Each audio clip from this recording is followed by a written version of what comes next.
淬体3层，请指教。之间相差3层之内都可以相。按门规，所有地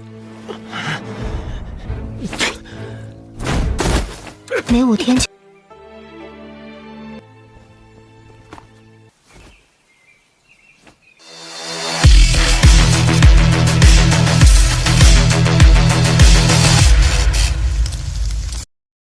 Halo semuanya, selamat datang di Ruang Sinema. Bagaimana kabar kalian semua? Semoga selalu sehat dan baik-baik saja. Pada hari ini kita akan menambahkan donghua baru yang berjudul Hulian Dianfang atau Martial Fiqh, yang mana ini diadaptasi langsung dari manhwa terkenal dengan judul yang sama. Sinopsis Martial Fiqh, yang kaya adalah seorang murid percobaan dan penyapu di Pavilion Ling Xiao di Zhongzhou. Dia diturunkan menjadi seorang murid percobaan karena kualifikasinya yang buruk. Jika dia tidak mencapai prestasi dalam 3 tahun, dia itu akan dikeluarkan dari sekte tersebut. Yang Kai secara tidak sengaja memperoleh bantal batu misterius dan membuka keterampilan misterius seperti tubuh emas bangga. Setelah itu, ia pun terus berlatih menggunakan kegigihan dan karakter pantang menyerahnya sebagai seorang pemuda untuk menembus batasan kemampuannya. Dan akhirnya berdiri di puncak surga gua warisan. Yang Kai dan Suyan mewarisi keterampilan misterius bersama-sama dan memulai kisah tentang dirinya yang menjadi legenda dan mencapai puncak seni bela diri. Nah, kita langsung saja mulai alur ceritanya.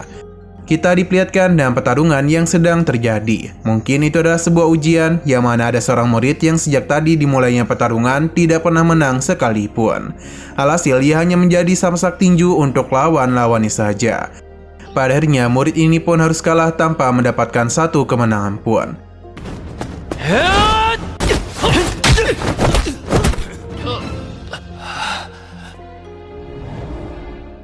Kekecewaan terpampang jelas di wajah seorang tetua. Kita lalu bawa ke puncak utama Pavilion Ling Xiao. Pria tadi diberitahu kalau ia telah terlahir dengan tulang yang buruk dan tidak cocok untuk latihan. Tetua ini menyarankannya untuk menyerah saja. Oh ya, nama murid ini adalah Yang Kai, karakter utama dari seri ini. Ia memohon kepada tetua itu agar bisa tinggal di sini dan memberikannya kesempatan lagi. Karena ia tidak mau pergi, jadi berdasarkan aturan sekte, Yang Kai bisa mencari nafkah dengan bekerja setiap hari di sekte ini. Semua keputusan ada padanya. Tentu Yang Kai menerima hal tersebut. Namun tetua ini tetap memberikannya waktu.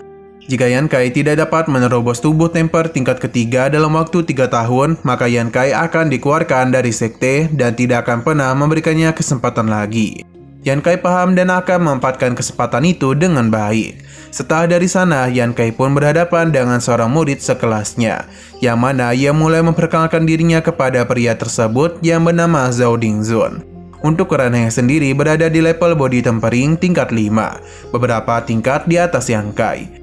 Teman-teman sekelasnya menganggap kalau pertarungan itu tidaklah adil. Padahal sesama murid kelas seharusnya mereka sparring dengan level yang sama. Namun apa boleh buat, di seluruh sekte tidak ada banyak orang yang memiliki ranah body tempering tingkat ketiga. Selain itu, mereka di sini adalah untuk mencari poin. Salah satu pria di sana mengingatkan mereka kalau sekte memiliki aturan tersendiri, yang mana semua murid diperbolehkan untuk memberikan tantangan setiap 5 hari sekali. Jika mereka terus menantang Yang Kai, yang ada cederanya malah tidak akan pernah sembuh dan tidak akan bisa mereka tantang lagi. 淬体3层，请指教。之间相差3层之内都可以相。按门规，所有弟子。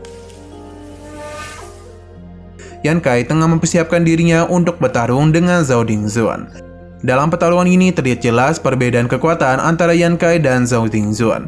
Namun beberapa murid cukup terkesan kepada Yang Kai karena meskipun tulangnya tidak begitu bagus, namun dia bisa bertahan selama 3 tahun di sekte. Bahkan dia terus bertarung sampai sekarat dan tidak pernah menyerah sekalipun. Beberapa orang menganggap kalau Yang Kai akan membuat rekor kemenangannya. Namun sepertinya itu tidak akan pernah terjadi. Sebab terlihat jelas kalau saat ini Yang Kai tidak bisa memberikan perlawanan apapun.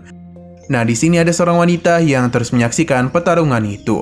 Walaupun Yang Kai tidak begitu kuat, namun ia tidak ada niatan untuk menyerah dari lawannya.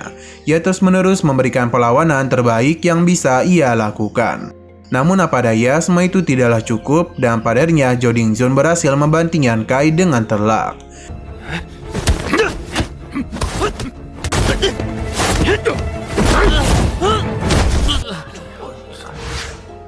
Alih-alih menolong Yan Kai, para murid yang berada di sana malah ingin membuat taruhan. Apakah Yan Kai itu bisa bertahan di putaran selanjutnya, atau dikalahkan dalam waktu yang begitu cepat. Yan Kai kembali bangkit dan langsung saja melancarkan serangan kepada Zhao Dingzun. Akan tetapi perbedaan kekuatan terlihat jelas di antara mereka berdua. Yan Kai yang masih berada di ranah body tempering tingkat ketiga tidak akan mungkin bisa mengalahkannya. Wanita ini pun mulai khawatir dengan kondisi Yan Kai. Entah kenapa Yan Kai itu sudah mulai bisa melihat pukulan lawannya dengan jelas. Jadi dia itu berencana untuk bangun. Zhao Dingzun menganggap pertarungan ini sudah selesai. Jadi dia berterima kasih kepada para murid yang telah menyaksikan pertarungan mereka. Namun lagi dan lagi Yan Kai kembali bangun. Para murid yakin ini ada pertama kalinya Zhao Dingzun menantang Yan Kai. Karena bagaimanapun Yan Kai tidak akan pernah berhenti bertarung meskipun telah terluka cukup parah. Ia pun kembali bangun dan meminta Zhao Dingzun untuk maju. Mau tidak mau, Zhao Dingzun pun akan meladeninya. Pertarungan pun kembali dimulai. Gadis ini sudah mengawasi Yan Kai dalam waktu yang cukup lama, yang membuat ia tahu kalau Yan Kai belum mengalami peningkatan level apapun. Bahkan ini ada pertarungan ke-148 Yan Kai, namun ia tidak memiliki satupun kemenangan. Kembali ke pertarungan yang mana pada akhirnya Yan Kai bisa memberikan serangan kepada Zhao Dingzun. Ini pun membuat para murid terkejut dan mentertawakan Zhao Dingzun karena bisa terkena pukulan oleh samsak tinju.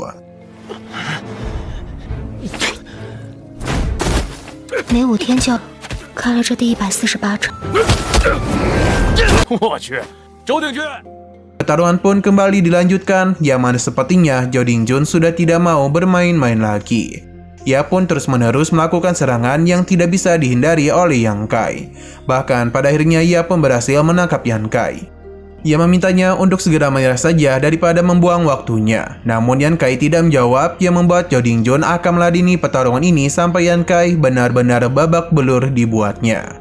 Para murid yang kasihan kepada Yan Kai meminta untuk menyerah saja, karena poin yang dia dapatkan tidak ada gunanya jika Yan Kai terluka separah itu. Namun Yan Kai tidak peduli dan kembali beradu serangan. Namun yang ada, Yan Kai itu malah terpental. Salah satu murid yang bertaruh kepada Yan Kai merasa kesal karena ia dikalahkan dalam waktu yang cepat. Namun ketika ia ingin menendang Yan Kai, wanita tadi langsung menyerangnya dan membuat pria itu berlutut. Para murid sudah tahu kalau ada beberapa murid yang bertanggung jawab untuk mengamati pertarungan dan mencatat secara diam-diam. Jadi karena itulah peraturan pertarungan di sekte ini begitu kuat. Mereka pun sadar kalau sosok itulah yang melindungi Yan Kai.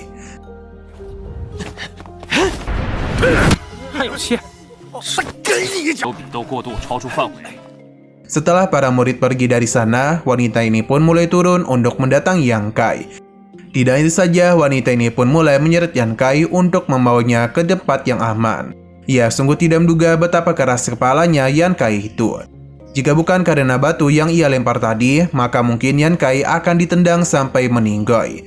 Wanita ini sepertinya setelah peduli kepada Yan Kai, dan dia juga agak bingung karena Yan Kai tidak takut mati dalam kompetisi tersebut. Setelah memastikan Yan Kai baik-baik saja, dan juga memberikannya sebuah pil, wanita ini pun mulai pergi dari tempat tersebut. 恐怕要被一脚毙命了，真不知这样豁出命去是图。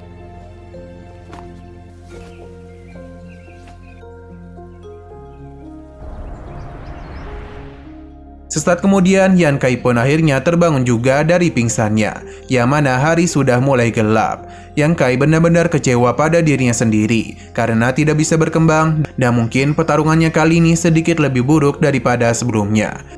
Yan Kai tidaklah tahu siapa yang membantunya, namun ia sangatlah berterima kasih kepadanya. Karena orang itu selalu saja menyaksikan setiap pertarungannya selama beberapa tahun, bahkan selalu memberikan obat pereda nyeri kepadanya. Yan Kai berjanji kalau suatu hari nanti dirinya akan memenangkan pertandingan besar, agar orang itu bisa melihat kemenangannya. Hanya saja Yan Kai tahu kalau itu tidak akan mudah dirinya lakukan. Apalagi waktu percobaannya selama 3 tahun tidak terasa akan selesai, dan dirinya ini belum kunjung naik ke tingkat 4 body tempering. Yan Kai penasaran apakah ia bisa bertemu dengan gadis itu sebelum dirinya dikeluarkan.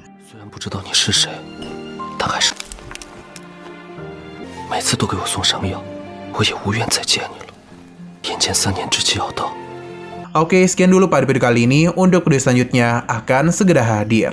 Jadi bagi kalian yang ingin mengikuti series ini, langsung saja klik subscribe dan aktifkan loncengnya. Terima kasih yang sudah menonton video sampai habis. Jika kalian suka pada video ini, klik like dan share ke teman-teman kalian tentang channel ini. Dan ditunggu aja kelanjutannya. Oke, sampai jumpa di video selanjutnya.